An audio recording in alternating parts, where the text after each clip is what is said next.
Welcome to the JWK show. We talk about crypto and we keep things short and concise. We have Ripple CEO Brad Garlinghouse on a panel filled with Bitcoin maxis. This is the Future Investments Initiative, the 9th one. We do have many big names from Jeremy Allaire. We have Tom Lee, and of course, Ripple CEO. We do have the introductions, but we do have a awkward and strange introduction from Tom Lee when it comes to Brad Garlinghouse. Let's take a look at this video. Okay, good afternoon, everybody. I'm very excited to be hosting this panel. We've got a very illustrious group of individuals here, and we are tackling the topic of, is there a global consensus in crypto?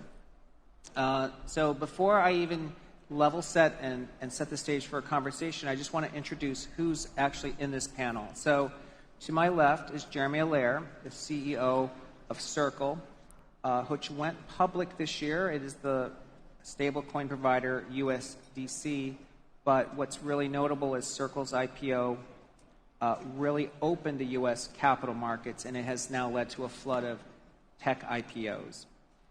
Dr. Safety.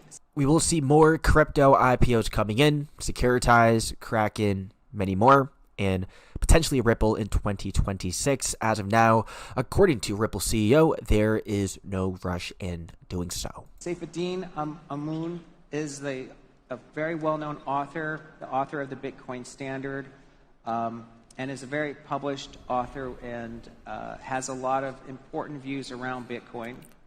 We have Brad Garlinghouse, the CEO of Ripple, who also recently just got married. So congratulations. Thank you. Yeah. Oh, thank you.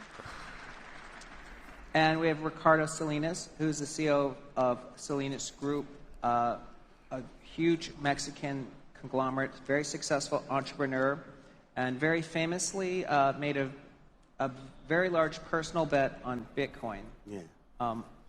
So first off, what the heck was that? We have Tom Lee listing out all of the crypto accolades from the other crypto people, but for Ripple CEO, he just said that he's the CEO of Ripple, and he just got married, right? What kind of introduction is that? Very lame introduction for Brad Garlinghouse, even though getting married is a big deal. Congratulations to the Ripple CEO. But this was just a disgrace, sad to see. We have Lee listing all of these accolades for every panelist, but then he goes to Brad and all he says is congrats on your new marriage, not on the many acquisitions that Ripple has done. We have Hidden Road, now known as Ripple Prime. We had the stablecoin platform Rail. We also had the XRP Treasury, Evernorth. So many acquisitions, so many partnerships, so many big things going on.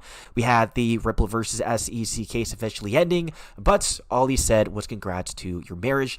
No single accolade was mentioned for Ripple. Again, just sad to see, and it seems like Tom Lee is anti-XRP. But nonetheless, guys, this was a great panel. We have a prediction from Brad Garlinghouse predicting that in the next 16 years, crypto will emphasize real-world applications over speculation and store of value stories, which means that the cryptocurrencies with the most utility, the best utility, will win at the end of the day.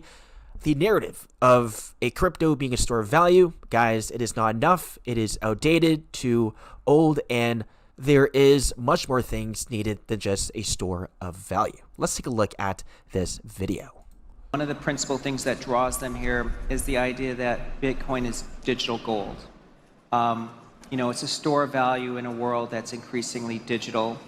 What do you all think about the idea of, is Bitcoin going to be attractive if gold itself is available on the blockchain? So that if gold becomes digitized and we can buy it as easily as we can buy Bitcoin, would we still want to own Bitcoin? The thing about tokenized gold is that you still have the counterparty risk. And you might show up there and there might not be any gold. The thing about Bitcoin is that the token itself, once you have it in your address, Where we don't know if there's gold, if there's actually gold in Fort Knox. that's it. It's final settlement. So there's a big difference.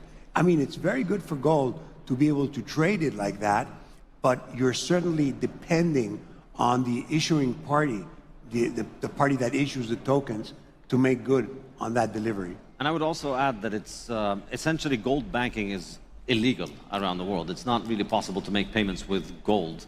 And therefore, people who use it as a store of value necessarily have to liquidate it in order to make their money mobile. We live in a global economy. Most businesses deal across international borders, and they need their money to move. And you know, in the digital economy, money's... Right, and Bitcoin is too slow for that. It is too expensive as well.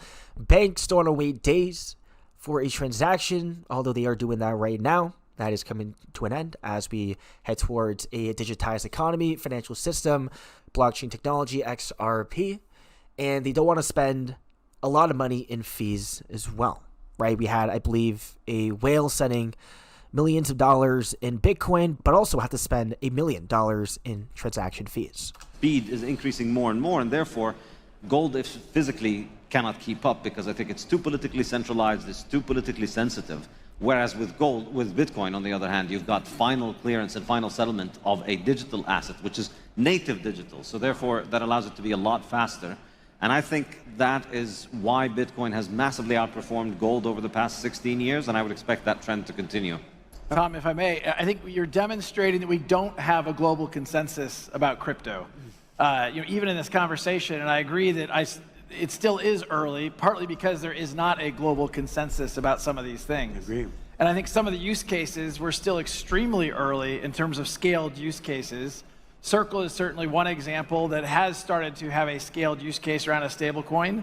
But I think the crypto industry, I agree, the next 16 years, I think will be better than the last 16 years because you'll finally see applications emerging that up until now have just been the store of value story or speculation. Big stuff. What we need is a world bridge currency such as XRP in order to make liquid markets liquid and to make transactions fast, cheap, scalable, and so on. And this has all been confirmed by JP Morgan CEO Jamie Dimon, saying crypto and stablecoins will be used by all major banks to facilitate better transactions. And from the economists as well, we have the bill will be huge.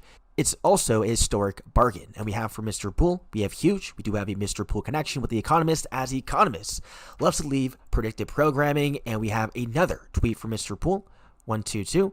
And guess what we have here? The exact same thing, right? So we have Mr. Poole telling us of this upcoming Economist post. We have the battle for New York, end of the rip-off economy. We have a new system being put into place. Malay's triumph, Africa after foreign aid. We have Africa also using XRP. And Europe's opportunity, the financial case for supporting Ukraine. We are expecting all these things to eventually happen. That's it for the video. Hope you guys enjoyed, and I'll see you guys in the next one. The 1% love to leave future events in their predictive programming platforms.